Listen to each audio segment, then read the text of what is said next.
This is the Samsung NU6900 version. Has a very good picture quality, but it lags a wide color gamut. Hello everyone, this is Ethan, and welcome back to another episode of Display and Tech Review. Today I'm going to show you the calibration settings for this TV. So let's get to it. So first, you guys are gonna go to settings. Once the TV is done, is set up, you're gonna go to the picture mode. And you're gonna go to the movie mode. It usually comes at the standard dynamic, and it might look so shiny and everything and all that hula stuff, but it doesn't really show a calibration setting for the TV. Move it down to the movie version, and from there on we pick up. We go to the expert settings. That's where pretty much everything is. And on backlight, we're gonna drop it to 23. Brightness, we're gonna leave it the same, since it doesn't really need to be moved from there. Contrast, we're gonna drop it to 36 because it's showing some yellowish on the white clipping with the contrast settings, so I had to drop it so it would show the correct color, gray colors. Sharpness, I raise it a little bit so it doesn't stay that blurry. On color, I leave it at 25. Those of you that is doing this calibration and want to do a game calibration settings, then you could raise the color maybe 3 or 4 levels higher. That way you can get the pop from those colors on the games. On tint, you leave it at 0. Digital clean view, you're gonna put it at off. You have to go in and take it from auto and put it off. Disable it. On auto motion plus setting, you're gonna do the same and go put it off. Set it to off. On contrast enhancer, off. Film mode is gonna be off unless it detects a movie. Color tone, put it on warm 2. It's gonna be already there if you jump to the movie mode.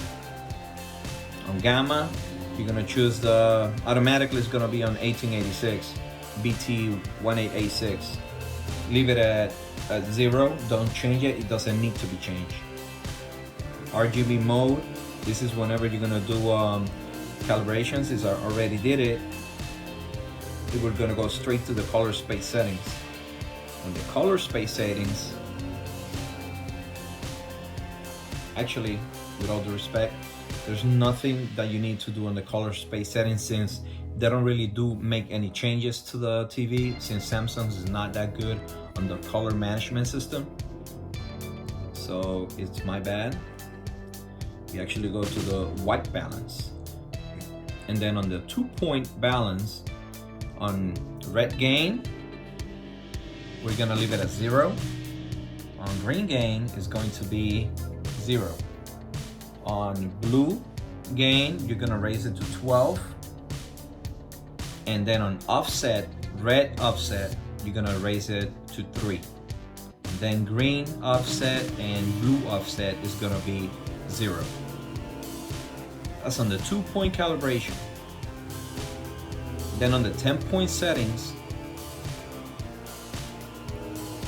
on the 10% of the 10-point setting calibration, on red you're gonna raise it to 11, green 1, blue 9. On 20%, red 0, green 0, and blue 0. On 30%, red, green, and blue 0. On 40%, just to let you know guys, most of them are gonna be zeros. The TV on the 2-point calibration calibrated pretty well, so it didn't need a lot of adjustments. 40% is gonna be red, green, and blue 0. On 50%, red and green is going to be 0, but blue is going to be -6. 60, red and green is going to be 0, and blue is going to be -6 again. 70, red and green 0, and blue is going to be a -3. At 80, red, green, and blue 0. 90, red, green, and blue 0, and 100, red, green, and blue 0. There's no other changes. I decided, like I said earlier, on the color space not to change it because the color management system on this Samsung TV is pretty much worthless. It doesn't really work much, and it doesn't even let you change some the brightness and the luminance and the saturation. It only changes the saturation pretty much, so it doesn't really help much, and it doesn't really give a lot of results either. Apart from that, then all you have to do, guys, on the HDR settings, that's for the movie settings. On HDR settings, you could actually move it to change it to movie mode, and then the HDR is gonna be calibrated as much as it could for this type of TV, since it doesn't really show any HDR content, even though it jumps to HDR because it doesn't have a wide color gamut. So it sacrifices a lot, and it's not bright enough for it. So I hope you guys enjoy, and I see you next time.